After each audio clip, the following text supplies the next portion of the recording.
Hi, KJ1 here, part of 2 again. Yeah, this is part 2, like the second half of part 2, because I had paused it and yeah, I'm dumb. But, continue. Ta-da! Confirm. 1, 2, 3, 10, 20, 40, 70, there's a lot of them all around me. Everything is so surreal. Thanks to these uncountable cubes around me, the road I was in seemed to disappear in a swirl of colors, like a bad painting, all being distorted by these things around me. Oh crap, they're gonna make me have a headache. I tried to check for their elements, but to my surprise, a big question mark returned to my senses. Those things are elementless? Not even neutral? Ugh. Oh, I saw all the keys flickering at once and started doing my best to avoid all the charges. I ducked at one that attempted to tackle me from behind and immediately jumped away from the ground as another 3 tried to attack me. However, during an evasive maneuver, I saw 5 of them heading my way at the same time. I didn't have enough time to... Whatever it is they have done, I recovered quickly and slashed them into pieces. I willed the Gacha sword to take into a different form. It changed into a great sword, one bigger than myself and much larger. Without effort, I made a huge swing, taking several of them out at once. How many are there? They don't seem to end, and even my area of effect attack did little to get rid of them. I must have struck down hundreds by now, but they keep on spawning. Maybe I need to get rid of them all at once. Still, I'm not even sweating yet. Time to push up the ante. Summon Kitsune Mitsuko. Oh my god, I love Mitsuko! It's okay. I'm just gonna do a normal voice with her. So you want me to get rid of all of them all at once? Very well. But you better pay me a visit for this. I will. The beautiful fox goddess raised her twin fans. Gale of light. Like explosive fireworks, the area all around me glowing light, and the overwhelming power of the goddess of light engulfed all the cubes. Like always, your attacks are very powerful. Thank you, Mitsuko. Even though the units I summon can't really stay to chat, she still sends a wink my way and disappears. I look around, it seems they won't be coming back anytime soon. I make my haste towards my apartment. I need to give her a place to think about this. Still, it's unusual for the units to say something different when called for. Maybe I really should pay a visit to her tomorrow, if at least thank you for helping me out. I'm home. I don't really feel exhausted considering I had fought for longer than that more than once. I'm still a little winded from that bizarre occurrence. I sit on my bed and let out a sigh. Those strange cubes hit me a few times, and the sensation was just plain weird. Something like pain, but mixed with another strange and alien feeling. Take off my shirt. Ouch. I look over my body and see some bluish spots all over, where I felt I had been hit. They looked like bruises and felt as such. I tried touching them, and indeed it hurts. That's what the pain I felt from their attacks caused, but what about the strange sensation? This is worrying. I do not know what the cubes did, but they did somehow give me bruises, even through their attacks that were not particularly strong. I materialized the Gacha sword once again. I concentrate and envision the sword power of healing coming forth. I make use of one of the many healing powers the sword has, and I can feel the energy running through me, making me feel overall better. Yet, as I look back at my body, the bruises are still there. I touch them again, I grimace in slight pain. The healing only managed to invigorate me, but it didn't remove any damage caused by those blasted cubes. I guess I have to use something stronger then. Summon Yume. Oh my god. I'll protect your dreams. You shall heal better tonight. Guardian of Dreams' powerful healing spell ran through my body, and at the same time filled me with desire to sleep. Oh my god, Yume. It's still rather early, but considering those injuries on my body, it's better that I allow the healing to run its course. I get up and start preparing myself for sleep. Noticing as I put my pajamas on, The bruises still haven't vanished, although they seem less dark now. Hopefully by morning they'll be better. Oh, yawn. Even as I return the sword to... Really? I had to yawn now? Even as I return the sword to ring form and lay it on my bed, feel my eyelids closing, I can't help but think about what had happened today. The anomalies, strange cubes. Should I get myself involved? Before I realize, my eyes close, and I can feel myself being dragged to the land of pleasant dreams, brought forth by Yuna's healing magic. Oh. Why? Why?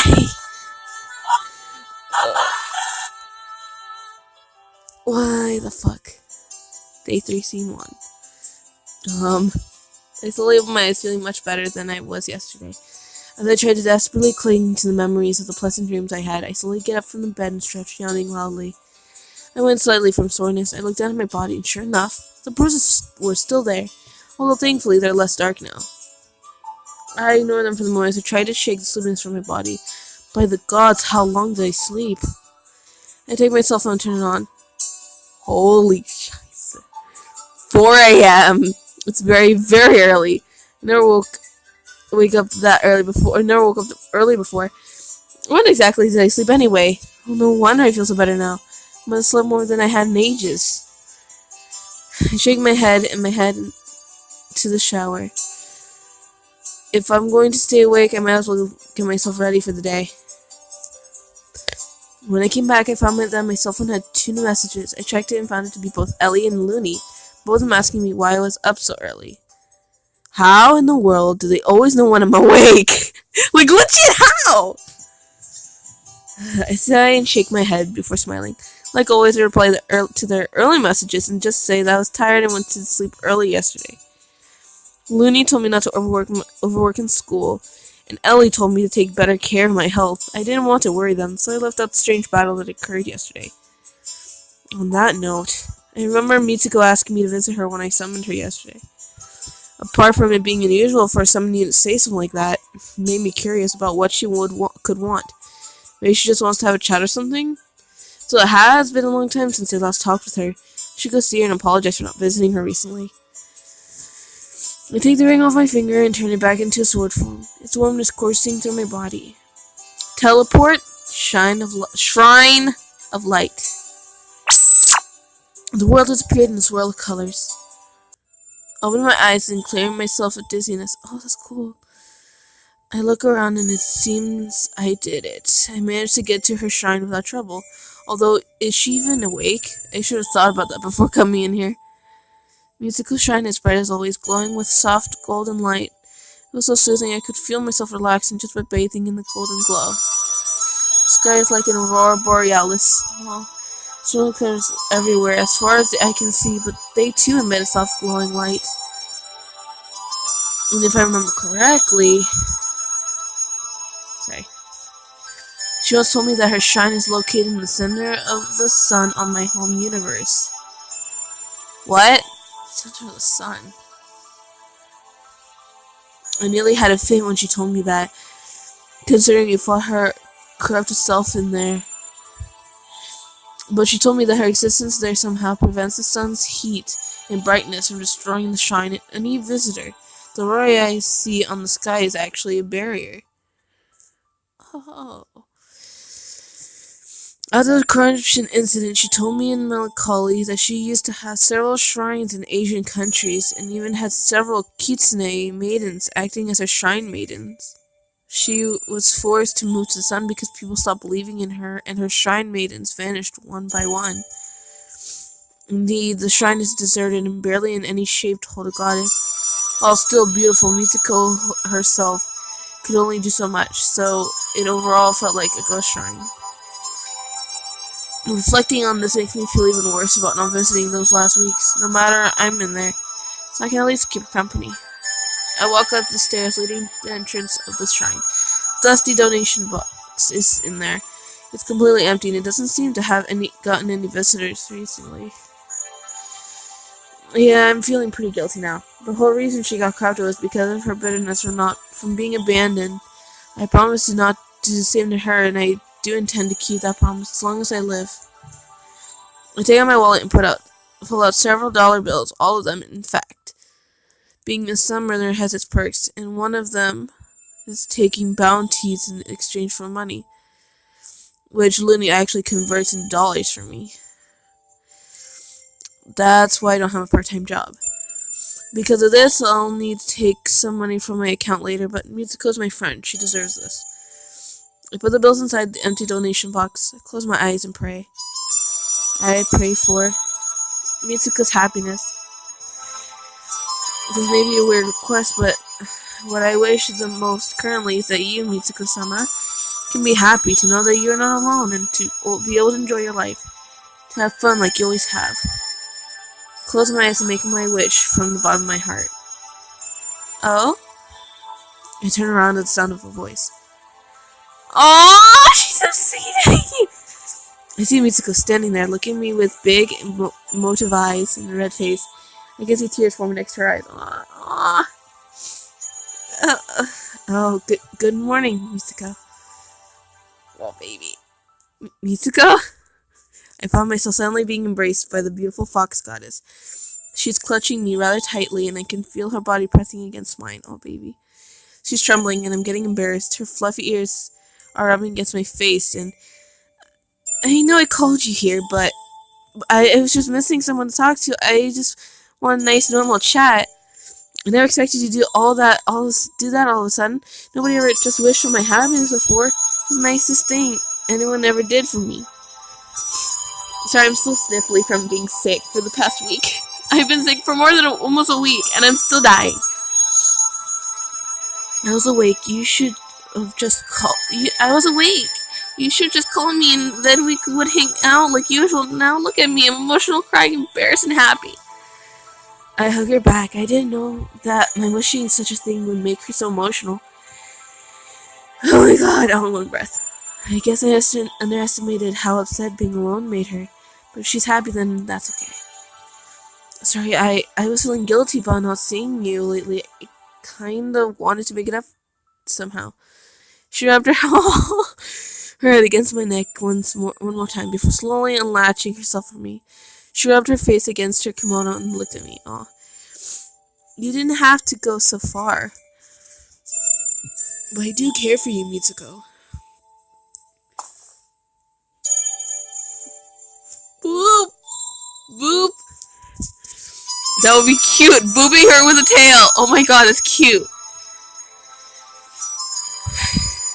You should be careful, Noe. Saying those sorts of things is the perfect way to make sure someone will never let you go, you know. I can feel myself blushing at her words for some reason. What I mean was... Look at your face, you're so red! Oh my god. Mitsuko! Mitsuko! Now she's teasing me. Oh yeah, like Looney and Ellie! I needed that, I'm feeling better now. I can see that. Pouty. You didn't have breakfast yet, did you? I shake my head, and before I know it, she takes hold of my arms. Come on inside then, I'll prepare us something. And then I'm dragged to the fox's den. Mitsuko holding my arm close to herself. She seems to be in a good mood. I'm glad I made that wish then. I mean, she's adorable. She's adorable. Oh my god, I can't! This is so beautiful! This is beautiful! This is too beautiful! This is way too beautiful! I can't! I love it! I love the art and the art is beautiful. It's beautiful. Oh damn it! I messed up. Can I redo that? Okay, delicious. The tea sweet and warm. The onigiri is simple but so tasty. Oh, that's Noe. I let out a pleased sigh as I savor the taste of the food. I still am sorry I didn't read the line before this. I take a sip of my tea and sigh again. I'm in heaven. Thank you. I don't normally get the chance to cook for someone, so to know I'm not so rusty feels good. I don't think you're rusty at all. I'd love to sample more of your cooking, Mitsuko. What is that? You want me to cook for you every day, is that it? Oh my gosh, she's smiling! Oh! I look at her with a confused expression for a while before it clicks. I begin to panic. No, that's not what I mean. What it means. I mean, it's not that I want to. No, wait, that's not it. You're so easy to tease, Noe. Of course, I'm being teased again. Ha ha ha, yeah, laugh at my expense. Despite my words, I'm still smiling. I'm having fun talking with her, even if she occasionally likes to tease me. Besides, her laugh is cute. It kind of sounds like a fox zipping about. Hey, what are you doing these past days? Well, not much. Not much, really. Mostly hanging about school, home, and Looniverse, the same as usual. Although, I don't know if I should mention about the anomalies or not. I don't want to worry Mitsuko. Although, what? Well, some strange rumors are circulating around on Earth. People disappearing and strange sightings. Mitsuko seemed to frown for a moment before smiling again. I see. Are you going to get involved? She asked this with slight concern in her voice. She knows I'm strong, but can't seem to let herself not be concerned for my well-being. I smiled at her. I don't know. Not yet. I normally would go and try to solve such an issue as quickly as I can, but I don't have enough information about it yet. She nods her head at me and looks forward to the forest, seemingly in contemplation. Know that whatever you decide, I'll support you, Noe. Well, I know you are stronger than me. I'd still prefer if my friend was still in one piece on the next visit. Aww. I smile at that, but also have to suppress the grimace. My body is full of bruises, and they haven't healed yet, even with healing magic. I don't want to worry Mitsuko, so I stay shut about them. I think I must stay quiet about them. But whatever. She seems to notice my sudden concern because she's waving one of her tails in front of me. Noe, are you alright? Oh, yeah, I'm fine. I was just brooding about it for a little while, but I'm fine. She frowned at me again, although this time was more of a pout. I can't have you being depressed near me. I'm supposed to make you shine with happiness. Oh my god, you're so cute. Tell me something I can do for you. Anything to cheer you up. You're so fucking adorable. Oh! Can I touch your tail? Can I touch your tail? That has to be for next time. I have to do this. She is enthusiastic all of a sudden. I think she wants to repay me for the donation, but what should I ask? Well, there's something I always wanted to do with her. You always wanted to touch her tail? Can we please? I actually kind of been tempted.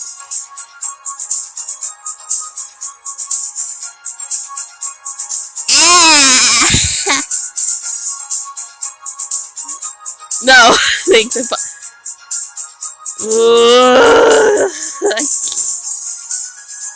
I can't. Oh, this will be funny. It'll be funny. One touch the tail. Well, there is something I always wanted to do. Oh. Okay. She looked at me with anticipation. I'm getting nervous. Can I touch your tail? What? She looks at me with a blank gaze. Oh no, did I do something wrong?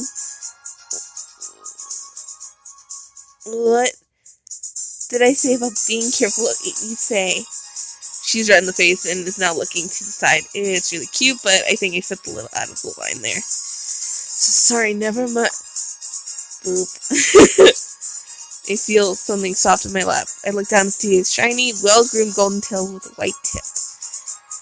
Well, if it'll make you feel better, aww, because I would want to pet it too. I would just like pat. You don't see me right now, but I'm freaking petting the air. But yeah, pat. So squishy and fluffy, smells so good. I am so weird, totally not weird. That actually feels good. I can't resist it for some reason. I just feel close to Mitsuko today. After witnessing her being so emotional earlier, the simple act of petting her tail feels rather intimate. I can't help it. I gently cuddle the fluffy appendage. Yep. Yeah. That is a little too much, isn't it? Oh. Sorry, Mitsuko. I got carried away. I went both there. Sorry. It's okay. I don't really mind it. Both of us sat in awkward silence. I should have just said no thanks. Ollie didn't stop petting her fluffy tail, and she continued letting out purr-like sounds of content. Hey, Noe. She called my name out softly. If you do want to get yourself involved with the incident you mentioned, then if you come to me for help, I'll gladly do it for you. Although I may... Mitsuko, is everything alright? Her voice is so soft I couldn't hear what she said. She giggles to herself for some reason and shakes her head. Nothing, don't worry about it. Whatever you decide, I'll respect your decision. I look at her for a moment and just nod. After that, both of us fell into comfortable silence, with me gently petting her tail and generally enjoying each other's company. It left me with quite an intimate feeling in relation with Mitsuko. I feel like we're closer than before now. Eventually left, and the expression on Mitsuko's face as she waved me goodbye gave me a good feeling inside. Aww.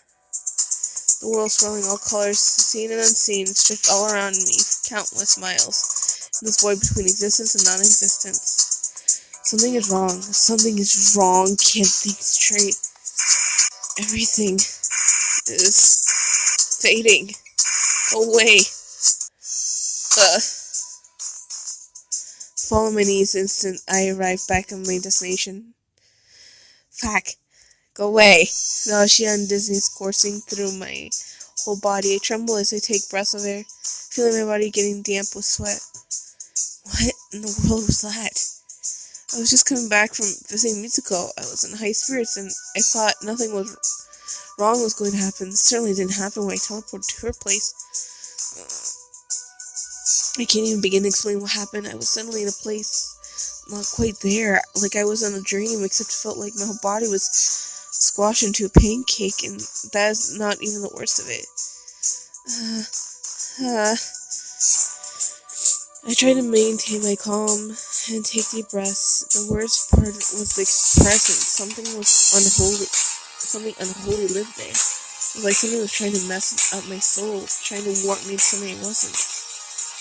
I winced. The wounds I received yesterday suddenly burning up uncomfortably. I took off my shirt to take a look at them. They're red now, although thankfully not deeply so.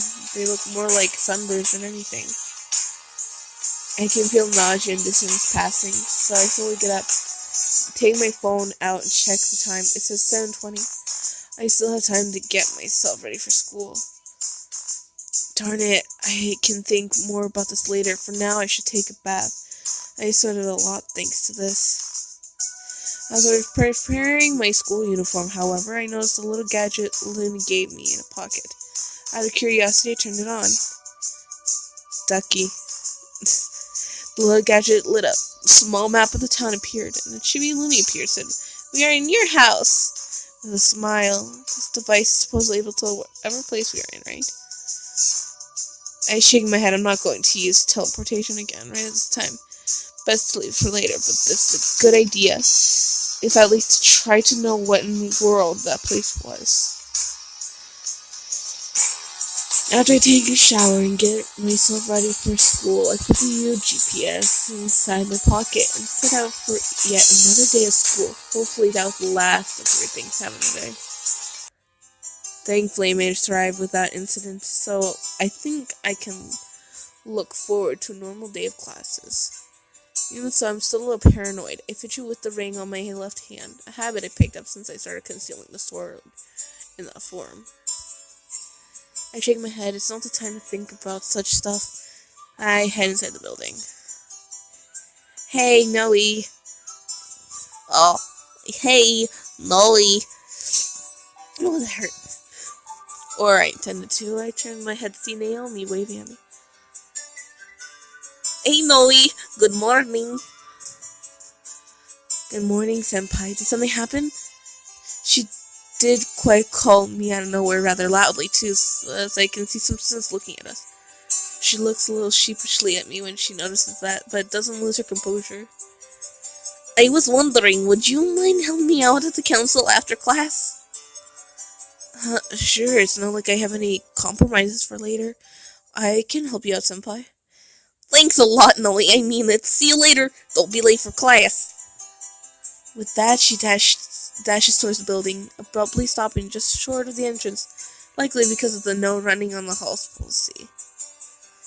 She seemed honestly happy at me accepting to help her out, and she looked really expectant and anxious when she asked, "When if something happened?"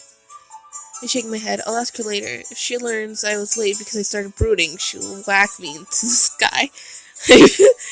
She will with the fan. After classes, I decided to head over to the council room as soon as I could, both because I don't want to get whacked and because I did say I would help her out. I walked through the corridors, lingering students still hanging out and about, either because of club activities or simply to talk with each other. I didn't see either Kiku or Oi around, so they must have gone home or gone to the swimming club for Oi, or the basketball club for Kuku. As I arrive on the third floor corridor where the council room is, I notice it's deserted. Well, good time as any to try the little thing out, I suppose. I take the UGPS out of my pocket. Ducky. I need to see about changing that password. Anyway, the screen flickers on. A map of Chidilini appears. She say, "You are at school, study hard!" While the map is displaying my current position as a red dot on the map. Somehow the Vice managed to map out the entire school plant, even with little icons displaying important facilities. It kind of looks like a video game map. I already know that the council room is just a few rooms from where I am, but I decided to test the gadget out. Taking me to the council room. Surprisingly, the Chimney Lumi salutes. The map covers the screen, and as I can see a line being drawn, showing me where to go. Just like a real GPS, I follow the line, and without fail, I reach the front of the council room. Curiously enough, as I move to shut the device off, I can see some strange red static on the school map. It hovers over where some unused classrooms are. I stare at it for a moment before shaking my head. I'll look at this later. For now, I should go help Naomi out. Naomi! I'm glad you could come! When I entered, she was slumped against her desk, a pile of paper in front of her. But as soon as she saw me, she brightened considerably. Poor Senpai must be working too hard again. Good afternoon, Senpai. I did say I would help, right? Yes, you did! Thanks, I mean it. Now, no one showed up. I thought I would be left alone again, but thanks for coming for me. I give a smile to her before sitting in one of the chairs around the council table. She began to sort papers out. As you can guess, Molly, this is paperwork we have to do. We normally have both council members and less work than this to do, but thanks to the curfew, there's reduced class times and reduced club times until either police catches the culprit or the disappearance is stopped. I freeze. The disappearances, I completely forgot that people were disappearing left and right. These were weird instances. Did what happened to me also happen to normal people? Yes, you can guess this means a lot of work, both for us and the school staff. Although, thankfully, I was just sorting out with the clubs, such as exhibition matches. Oh my god. Exhibition matches being researched, rescheduled for sports clubs, the changes of cultural events for culture clubs. We have to make sure nothing clashes with each other. It's a mess. What happened to the other council members? They're ditching work. That is what they are doing. They are ditching work. That is what they are doing, and I will freaking have my spam on them. She grimaces a little. Sorry, that part of me got angry at that. I'm still going to whack them over the head for it, though. I called it. It's alright, Senpai. I'm here to help you. After all.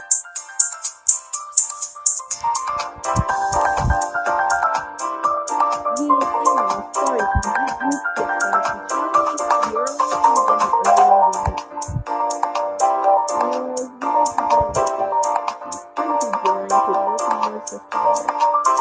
Maybe was pretty depressed when I saw her, but the moment she saw that I showed up, she brightened considerably. Maybe she asked other people they didn't show up? Actually, if anything, she seemed lonely. And some guys looking at her. In that case, some guys stopped by. It was at least a different time. This is kind of mad. What? Why would someone want to change that for? Denied.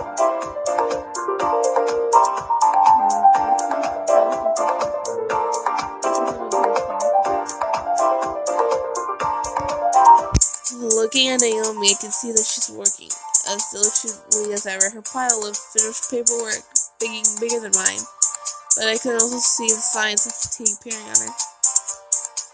I myself am starting to wear down, well, mentally at least. Paperwork is way too important to me.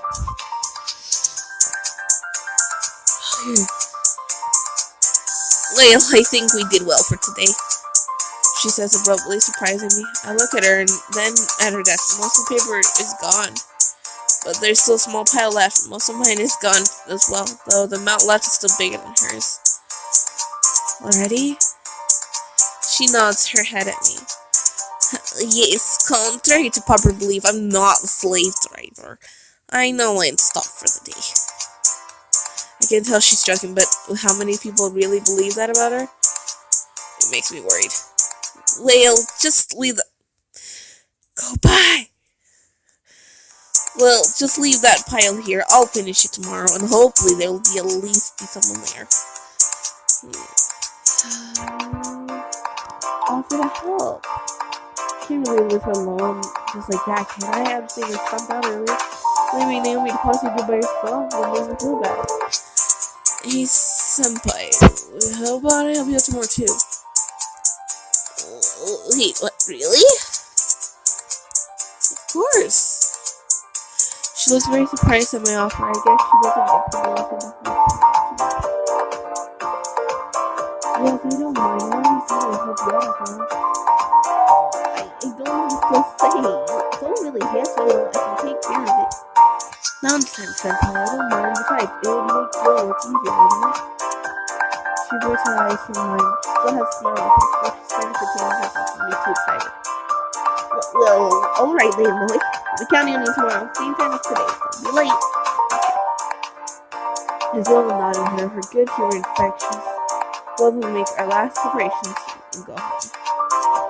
We ended up walking together for a while, talking about random things from latest movies to school. Rather soon we had to go our separate ways, because our houses weren't at opposite ways. We bid each other goodbye. Overall, I think it was a good day. You are only 2 roads away from your house, the Chibi Looney informed me on the GPS. I decided to check it out again, wondering how much it can know about the world around me.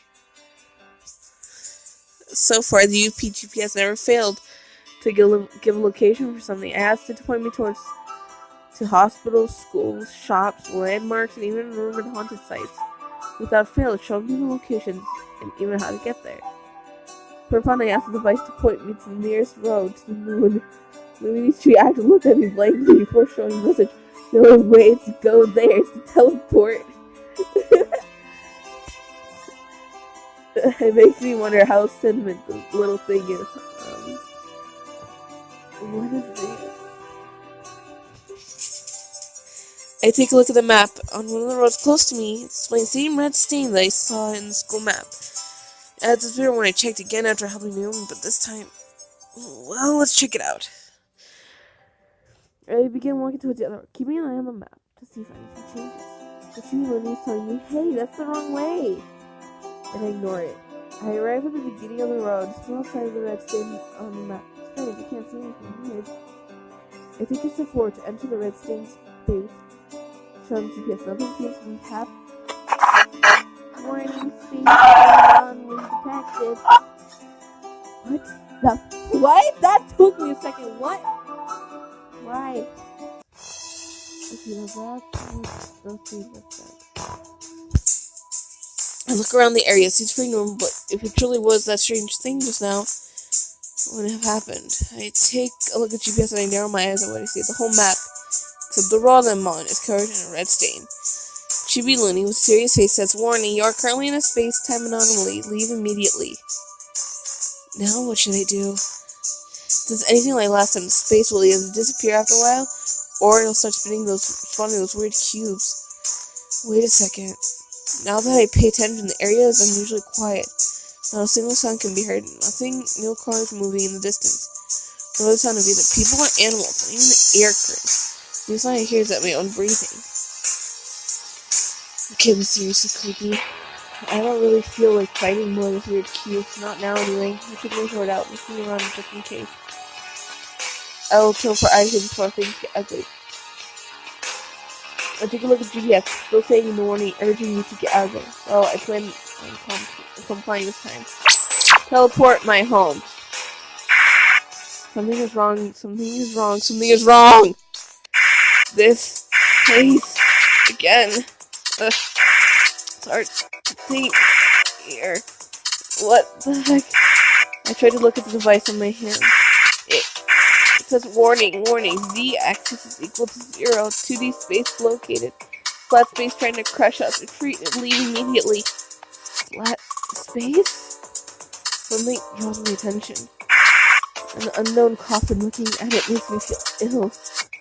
I try looking at the device again. The map. Everything is covered by red stains. Location. The pain is increasing. I can feel pressure everywhere. The pain is too much. Breathe. Get out. Teleport anywhere. I hit something. My body is. Ugh. Oof. What the? Hey, Noe, is that you? Hey, are you doing alright, Noe? I can hear someone calling me, but I'm too weak to stand. I say no, someone picked me up. I look up at their face. Lilith? Lilith! Oh, it's the baby! Oh. It took me 2 seconds to realize it. I love Lilith. I always loved her little chibi. Oh, God. I'll try her voice. Are you alright? What happened to you? I noticed that she put my hand on her lap, and I'm breathing heavily and sweating, but I can feel that it's only getting better. I don't know, something went wrong during teleport. Jeez, he gave me quite the scare, appearing out of nowhere like that. I slowly managed to sit up, and with Lilith's help, I managed to shakily stand. Hey, are you alright? I think I'll be. I just need to get my bearings. Here, this should make you feel better. Lilith.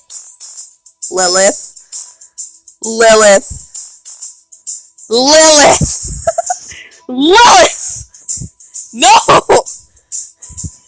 Before I realized what she meant by that, Lilith slowly presses her body against mine and gives me a peck on the cheek. I immediately go red, of course. Lilith, what? Before I finish my sentence, oh God. How does she do this? I can feel a wave of vigor running through my veins. I feel as if I just woke from a good night of sleep. All the fatigue and pain I felt from earlier vanished. There, you can feel better now? Better indeed. I can breathe normally now and the weakness is gone. What did you do? I'm a compass, you know. That means I can absorb energy by affection. What few people know, however, is that I can give mine to someone the same way. Oh! I blush at her look. That explains why she did it. But it makes it no less embarrassing. Okay, that one I want to see. Just saying, this is the one I want to see. Because this is the one where it's on YouTube. And it's showing where this one's the girl. saying, I loved you 13 years ago, I fell in love with you. So, oh, I see. Thanks, Lilith. She giggles in my face before looking at me with a more serious face. That aside, sure? The sure? That aside, I'm made from Looney. You know, that means I'm kind of a part of her. That means that our feelings are connected in a way. I can tell she got really close to you during the corruption incident. What do you mean? I can feel what she feels, and she can do the same. It's not at the same time, but rather independently. But both of us are likely to feel the same for something, even if personalities are different. She would be heartbroken if something happened to you. So would I. Even if we only see each other occasionally, the kiss I gave you will give you energy for an hour or so. After that, you'll be exhausted again. She puts her hands on my shoulders, trembling slightly. Is she channeling Looney's emotions right now? Or are those her own? No, she said they feel the same, even if their personalities are different. Now, can you tell me what happened? For some reason, I can see both her and Looney asking me that. And to know that Lilith feels as close to me as Looney does, I should have visited more often, and now that I worried her, it makes me feel guilty. Alright, I'll tell you everything. I told Lilith about the strange things that have been rumored to be happening across my world, as well as the strange phenomena I experienced myself, including the fight against the weird cubes. I see. That is quite serious. No, we should ask Looney about this. I can see where she's coming from, but no, not yet. If I feel that this is too much for me to handle, I'll ask Looney for help. Otherwise, I don't want to give her more trouble. She looked at me with, are you an idiot's face? I'm quite sure I told you, but Looney will be sad if something happens to you, as will Ellie and all the other friends you made, including me. Why should I keep this secret? I looked at her words and looked down in shame. Yeah, there's really no reason for me to try and pursue this by myself. What am I thinking? My true reason for that is I'm not sure I want to get involved with this. What do you mean? This has been happening on Earth, and what I really thought to be the real world, all the way before the Crushing incident, and never think something supernatural could happen there. I mostly live a normal life there, I guess. I look up at Lilith, certain that my inner uncertainty is showing. I didn't want my normal life to be affected for some reason. The very thought of something like the corruption incident happening in my world, that it could corrupt you guys all over again, makes me feel ill. Does that make me a coward? I look down again, feeling the weight of my guilt in my shoulders. Hey, Nellie. I notice Lilith trying to get my attention. I look up at her, seeing her smiling. She puts her hands on my shoulders again. There's nothing wrong about feeling the way you do. You already saved us all during the corruption incident, and for that, you're a hero. We are your friends. You can count on us, so don't hesitate to call for help, alright? It's what you do, being a legendary summoner. We are here for you. Lilith. I didn't know she could be so good with words, nor so comforting without making an innuendo or two along the way. Her words warmed my heart, and I smiled at her. Thanks. You can thank me by getting better so I can suck that energy I gave you back. Oh, of course. It wouldn't be Lilith without the flirting. I laugh a little at her words. Very fun. Hey! Suddenly Lilith is carrying me, bridal style. I can feel my face flushing in embarrassment. Oh, come on, Lilith! Now, my cute little summoner. Save your energy for later. I will carry you to our love nest so we can have some fun. Lilith, no! She presses my head against her chest for emphasis.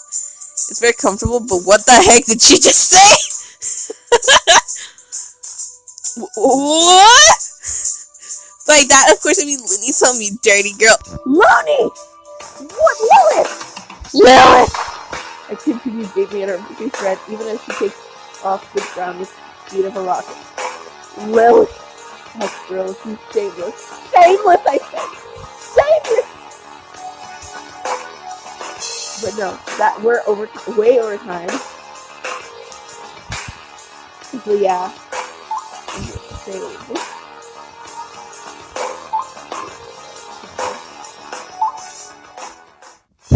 I am doing this for each time I do this, so that's why this has so many save slots. So yeah. Oh my god, my nose. But anyway, KG Moon out.